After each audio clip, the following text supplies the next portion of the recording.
Quando alguém começa a escrever um projeto de pesquisa para o doutorado ou para o mestrado, normalmente a pessoa trava muito na parte da metodologia, porque parece normalmente que a metodologia é como se fosse um idioma aí da banca ou o idioma de um orientador, de um programa de pós-graduação, que a pessoa não sabe falar e ela tem que propor um projeto aí para entrar sem saber falar esse idioma. Normalmente você escuta palavras, você vê alguns jargões, você tenta até pegar uns textos aí de metodologia para tentar entender essas palavras, mas você se perde, fica travado e não consegue avançar e escrever uma metodologia que faça sentido. Então daí surge aquela grande pergunta: qual metodologia eu vou usar? Como que eu escrevo essa metodologia? Então, é para isso mesmo que eu estou gravando esse vídeo. Antes de mais nada, só quero me apresentar. Eu sou a Tati Guimarães. Eu sou mestra pela FGV Direito São Paulo. Eu estou aqui como sócia e mentora da Dama Acadêmica, que é um espaço de construção, né, de projetos de pesquisa, de dissertações e teses de doutorado, que a gente quer ajudar você a navegar essa carreira acadêmica sem vir à noite, sem ansiedade, mas com qualidade e estratégia, porque é isso que a gente tem que ter, né, para poder avançar aí na nossa carreira. Então, entrando no nosso tema de hoje, né, a gente tem muita gente que chega aqui na Dama querendo fazer um projeto, ou já começando com um projeto, mas travado, né, na metodologia, não sabendo, né, estruturar um texto aí que faça sentido de apresentação de uma metodologia que muitas vezes é requisito do edital, né, tá escrito lá metodologia ou procedimentos metodológicos, e a pessoa não sabe o que fazer. Mas o que eu falo é que normalmente essa pergunta ela vem cedo demais, porque a pessoa ela tenta às vezes até começar a fazer o projeto falando um pouquinho sobre o problema e falando o que ela vai fazer, né? Tentando falar sobre a metodologia já, mas, né? Para você aprender a escrever um projeto, você tem que realmente aprender um novo idioma, basicamente. Então, quando alguém vai aprender um novo idioma, a gente não começa pelas palavras sofisticadas, né, pelas coisas mais avançadas. A gente tenta comunicar uma ideia, a gente tenta passar o que está na nossa cabeça do jeito mais fácil possível de ser entendido. E o projeto é basicamente isso, ainda mais num nível de mestrado, que é um nível que a gente sabe que a pessoa está começando. A gente não vai esperar que a pessoa tenha 15 mil referências de metodologia, que seja super rebuscado. A gente quer que a pessoa fale o que ela quer fazer e, se fizer sentido, a gente aprova ela. Se não fizer sentido, daí a gente vai conversar, talvez perguntar numa entrevista, e daí a gente vai avaliar realmente se faz sentido essa metodologia que a pessoa está propondo. Mas a ideia é isso, a ideia desse falar acadêmico é um pouco idealizada demais, sabe? A gente tenta usar jargões, a gente tenta colocar 15 mil autores para falar sobre uma metodologia, sendo que o importante é você organizar o que você quer investigar, idealmente em etapas. Isso é o mais importante, eu acho que essa é a lição mais importante aí. Metodologia precisa ser um passo a passo. É o que você quer fazer aí, do que você quer fazer para responder a sua pergunta de pesquisa. Então, assim, muita gente entra em desespero, falando: nossa, qual vai ser a minha metodologia? Vai ser qualitativa? Vai ser quantitativa? Vai ser empírica? Hipotético deduzido? Enfim, ela não sabe muito o que falar, ela nem sabe o que significam essas palavras e ela já quer usar. Mas a pessoa ela tem que primeiro responder tentando ser o mais claro possível. O que exatamente eu quero pesquisar? E isso é bem comum, assim, as pessoas chegarem querendo usar esses jargões e não sabendo explicar, né? Quando a gente pergunta, tá, o que você quis dizer com isso? A pessoa babuceia, não sabe falar. Imagina numa entrevista, né? Se você passa, se o seu projeto impressiona a banca, chega numa entrevista e a pessoa pergunta sobre aquela parte da metodologia. Se você não sabe responder, você não conseguiu sua vaga. Então, por isso, é importante você diferenciar um pouco, né? A importância do projeto, a importância de escrever um projeto, é para você mostrar o que você quer fazer, é você mostrar que o seu problema existe, que ele é relevante e que ele é minimamente respondível, né? Que a sua pergunta de pesquisa ela é respondível pela metodologia. Então, a metodologia ela não vai salvar o seu projeto, sabe? Ela precisa ser forte, inteligente, mas comedida, digamos. Ela tem que mostrar que está fazendo sentido a sua pergunta de pesquisa. Então, por isso, você tem que focar na pergunta de pesquisa. Por isso que eu falei, normalmente essa trava, né, de metodologia vem cedo demais, porque normalmente a pessoa não fez uma pergunta de pesquisa que faz sentido, que para em pé, que dá para responder. Então é óbvio que ela vai travar na metodologia. Porque se a sua pergunta de pesquisa é gigante, é enorme, a sua metodologia vai ser abstrata, vai ser, não vai ter concretude, né? Não vai ter um passo a passo, ela vai ser esses jargões que significam tudo e significam nada, e o leitor não vai entender o que você quer fazer com a pesquisa. Então, a metodologia, ela nasce de uma pergunta boa, né? De uma pergunta bem feita, de uma pergunta recortada. Não tenha medo de um recorte. Quanto mais recorte você tem, normalmente melhor é a sua pergunta de pesquisa. E isso não significa que ela vai ser insignificante. Isso significa que uma pergunta bem construída, bem recortada, ela vai realmente mostrar como ela é importante, porque ela está chegando num ponto que ninguém viu, ela está mostrando um problema que ainda não foi captado aí pela academia, que a academia precisa olhar para ele. Então, assim, não tenha medo do recorte. O recorte é sempre seu ótimo amigo aí, principalmente num seletivo, né? Que você tá tentando navegar aí um projeto do zero, né? Sem esse apoio de um orientador. Então, é isso que é importante. Por isso que a gente traz aqui para fora do nosso conteúdo pago, né? A gente tá aqui falando de graça para você no YouTube para tentar te ajudar aí a acalmar um pouco essa ansiedade sobre metodologia. E eu quero que você conte aqui se está fazendo sentido, né? Se você está conseguindo entender, assim, esse vídeo de metodologia, porque eu sei que é um vídeo mais denso, né? Um vídeo um pouco mais profundo em relação ao que a gente normalmente fala aqui, porque às vezes a gente tem que falar as coisas difíceis, né? A gente tem que ensinar isso para vocês, porque senão vocês acham que a metodologia vai salvar o seu projeto e ela não vai. Ela não vai ser o ponto que vai te diferenciar na candidatura. O que vai te diferenciar na candidatura é um projeto com um tema bem feito, com uma justificativa legal. Metodologia ela é uma decorrência aí de uma pergunta de pesquisa boa. Tá fazendo sentido? Comenta aqui embaixo, por favor. E aqui eu queria mostrar rapidinho, né, já que a gente está fazendo quase que uma aula nesse vídeo, queria mostrar, na verdade, exemplos que eu já usei em aula na FGV e na Unicap sobre a ideia de escrever um artigo, né? Como que a gente escreve um artigo e como a gente consegue construir uma pergunta que para em pé. E eu acho que isso vai ser importante para vocês.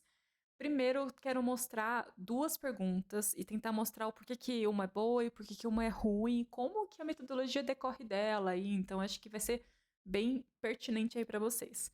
A primeira, regulação de IA. Eu sou do direito digital, sempre fui, né? Então, para mim é mais fácil. A gente tem algumas perguntas que o pessoal chega aqui na Dama querendo fazer, que é, por exemplo, como o Brasil regula a IA hoje? O que você consegue entender dessa pergunta? Você consegue pensar como você vai responder essa pergunta? A gente vai conversar sobre isso já já. Mas a segunda pergunta eu quero já tentar mostrar para a gente fazer esse contraponto.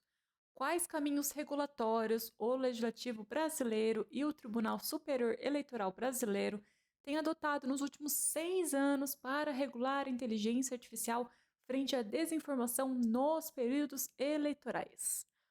Olha a complexidade dessa pergunta, olha quantos objetos empíricos você consegue pensar que você vai analisar, olha o tempo, né, que você vai usar. Enfim, a gente tem alguns elementos aí que já indicam pontos interessantes aí de uma pesquisa que seja relevante, assim como a primeira, as duas parecem ser relevantes. Mas percebe como a segunda já parece ter uma metodologia que já está dando indícios aí? E você não precisa pensar numa pesquisa hipotético-dedutiva, uma pesquisa qualitativa, blá blá blá, sabe? Não precisa. Eu vou mostrar como. Ó, a pergunta 1, que é a que eu falei que é a mais fraquinha. A gente tem como o Brasil regula a IA hoje. Se a gente tem uma regulação de IA no geral, ela não tem esse recorte temático. Então ela vai ser sobre deepfake, vai ser sobre eleições, vai ser sobre revenge porn, vai ser sobre plágio, ou qualquer outro tema aí que a gente tenha que a IA impacte hoje, até ambiental a gente tem, né, do uso de ar, né, uso de água para refrigerar os nossos computadores, né, que vão manter o banco de dados. Então tem um monte de discussão, né, sobre IA. A gente vai regular tudo, a infra, network, empresas, tudo isso a gente vai olhar nessa regulação de IA. E ainda, a regulação é feita por qualquer instituição brasileira, então TSE, Legislativo Federal, Estadual, Municipal, STF, tratados internacionais, qualquer outra coisa aí que você consiga pensar. A gente não tem muito um objeto, não é um corpo empírico que você quer analisar. O recorte temporal também não é definido. Você quer ver como ele regula hoje? Mas hoje significa o quê? Hoje, realmente hoje, eu tô gravando esse vídeo dia 7/5. Então a sua pergunta seria sobre hoje, só sobre hoje. Ou seria sobre essa semana? Seria sobre esse mês? Seria sobre esse ano? Porque daí a gente já começa a ver talvez uma cronologia, uma evolução do legislativo, uma evolução de decisões. Não sabemos, né? A pergunta ataca todos os lados, né? Tira para todos os lados. E a gente ainda tem esse termo do como. O como ele é meio capcioso, digo, ele é um pouquinho chato, porque ele pode ter uma resposta diversa. Por exemplo, tem uma regulação rápida, uma regulação seguindo modelos regulatórios internacionais, uma regulação de forma reativa, por exemplo, a problemas que surgem na mídia, ou regula por escrito e não de forma oral. Porque o como é como, de que maneira, o que que é esse de que maneira, né? É muito complicado isso. Então essa pergunta acaba deixando a gente, né, um pouco perdida, sem saber como construir uma metodologia, e daí você tenta ir para jargões aí que não te deixam entender, né, o que você realmente quer fazer. Essa minha segunda pergunta, eu vou tentar até mexer um pouquinho eu aqui pra gente aparecer, mas não vai dar certo. Tudo bem, a gente deixa assim, eu tô gravando ao vivo, então é isso. Quais caminhos regulatórios o Legislativo brasileiro e o Tribunal Superior Eleitoral brasileiro têm adotado nos últimos 6 anos para regular a IA frente à desinformação nos períodos eleitorais? Aqui a gente ainda tem uma discussão sobre regulação de IA, mas agora a gente tem um recorte temático definido, a desinformação nas eleições. A gente tem uma instituição, ou duas, né, instituições brasileiras definidas, TSE e Legislativo Federal, porque ambos são quem regula as eleições no Brasil. Então tá fazendo sentido aí nessa lógica de metodologia. Vou olhar para decisões, vou olhar para a resolução do TSE e o Legislativo Federal. A gente tem um recorte temporal definido os últimos 6 anos, porque eu quero pegar períodos eleitorais. A gente sabe que os períodos eleitorais, eles acontecem de 2 em 2 anos. A gente tem resolução que acaba saindo, né, no ano anterior ao ano das eleições. Então a gente consegue pegar 6 bonitinho, certinho, porque a gente está em 2026, vai ter uma eleição aqui. Então seria perfeito aí, os últimos 6 anos a gente tem 3 períodos eleitorais fechados.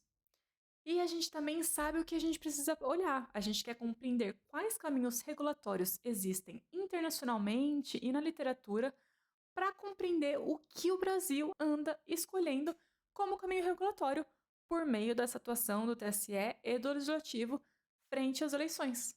Olha como é que faz sentido. Olha como é que a gente consegue entender uma metodologia que para em pé, porque você está olhando, primeiro, literatura e regulação internacional, por exemplo, para entender que caminhos existem. Você olha para o corpo empírico brasileiro, então, decisões, resoluções e o legislativo brasileiro, muito provavelmente leis e PLs, para a gente poder, né, ter esse olhar mais holístico sobre a atuação desse instituto, né, do legislativo brasileiro. E você tem esse corpo fixo, né, de tanto o que, mas quando, então nos últimos 6 anos. Então essa pesquisa, ela é uma pesquisa de fôlego, ela é grandona, sabe? Se você acha que você não tem tanto fôlego, você reduz para o último período eleitoral, para os últimos 2 períodos eleitorais. Você ainda tem uma pesquisa pertinente, mas você tem uma diminuição aí das resoluções, das decisões, dos PLs que surgem, e você consegue dar um recorte aí que faça sentido, que pare em pé para esse corpo empírico. Bom, você olhou para esse corpo empírico e daí, num último momento, você vai tentar fazer um casamento do que você entendeu de caminhos regulatórios que existem internacionalmente, na literatura, com o que o Brasil parece que está adotando. Ele está indo para esse lado, está indo para esse outro lado, e daí você chega na sua conclusão. Isso é sua metodologia, sabe? Tranquilo de explicar, sem usar jargões, não precisa usar jargões. Se alguém perguntar para você isso na banca, você não precisa ficar respondendo em formato de jargões, você pode explicar o que está fazendo aí sentido na sua cabeça, que isso é muito mais que suficiente para você se provar como uma pesquisadora ou um pesquisador aí ótimo candidato para a vaga. É isso que a gente tem de pergunta 1. Eu tenho uma pergunta 2 que eu vou tentar passar um pouquinho mais rápido, mas também para vocês poderem entender. Para quem não é do digital, para quem não tem um olhar tão empírico, talvez, a gente tem uma pesquisa sobre ativismo judicial do STF, muito comentado, né, muito discutido, principalmente na graduação, eu tive bastante sobre isso. Mas a gente tem, por exemplo, a primeira pergunta: o STF acertou em decidir pela criminalização da homofobia? Você consegue entender o que é acertar em decidir? O que isso significa na prática? Não sei. Pergunta B. A decisão do STF sobre a criminalização da homofobia se sustenta frente às concepções dominantes do princípio penal da legalidade, entre parênteses, não há crime sem lei anterior que o defina? Já percebeu? Acho que eu nem preciso falar muito sobre essa diferença. Bom, vamos lá na primeira. O STF acertou, né, em criminalizar? O que é acertar? Quais são os parâmetros ou conceitos necessários para julgar uma decisão do STF? Como que você vai construir esse arcabouço aí de critérios e parâmetros para você poder julgar uma decisão do STF? Difícil, né? Desse jeito, bem amplo. Aqui na segunda, a gente já consegue ter uma pergunta um pouco mais respondível. Ela ainda é difícil, claro, ela vai ser difícil, mas ela é mais compreensível aí em relação à sua metodologia. Então, esse uso do termo se sustenta é para verificar a compatibilidade da decisão com as concepções dominantes. Essas concepções dominantes, elas são extraídas da produção acadêmica sobre o tema. Revisão bibliográfica, basicamente. Isso é uma revisão bibliográfica. E a partir da leitura da decisão do STF, que é uma análise documental, porque você está olhando para documentos, você verifica se há um alinhamento desta decisão com o que você achou na sua revisão bibliográfica.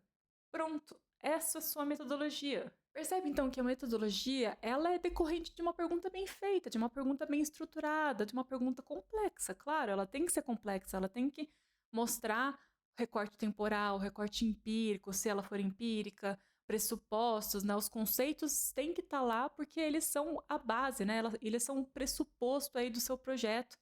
E aí você vai ter que explicar ele na justificativa, você vai ter que introduzir eles, por exemplo, nessa sua introdução. Então, a pergunta de pesquisa ela vai nortear o seu projeto inteiro e especialmente a metodologia nunca vai salvar o seu projeto. Ela sempre vai ser uma decorrência natural, orgânica, a gente pode dizer, de uma pergunta bem feita. Fez sentido? Vocês gostaram dessa pegada desse vídeo? Eu achei legal fazer esse vídeo de uma forma um pouco mais diferente, com esses slides, para vocês poderem entender um pouco mais, dar uma concretude aí o que a gente fala. E claro, a gente faz esse convite para conferir os nossos outros vídeos, principalmente sobre projeto de pesquisa, porque se você está querendo falar sobre metodologia no projeto, você também está querendo entender como que constrói um projeto. Então a gente tem aqui vários vídeos, inclusive uma playlist só sobre projeto. E claro, se você quiser o nosso apoio na sua candidatura, mas especialmente aí na construção do seu projeto, vem falar com a gente, confere aqui o link da Operação Projeto Pronto aqui embaixo, mas também se você quiser mandar uma mensagem no WhatsApp, a gente está aqui de portas abertas para você. Até uma próxima!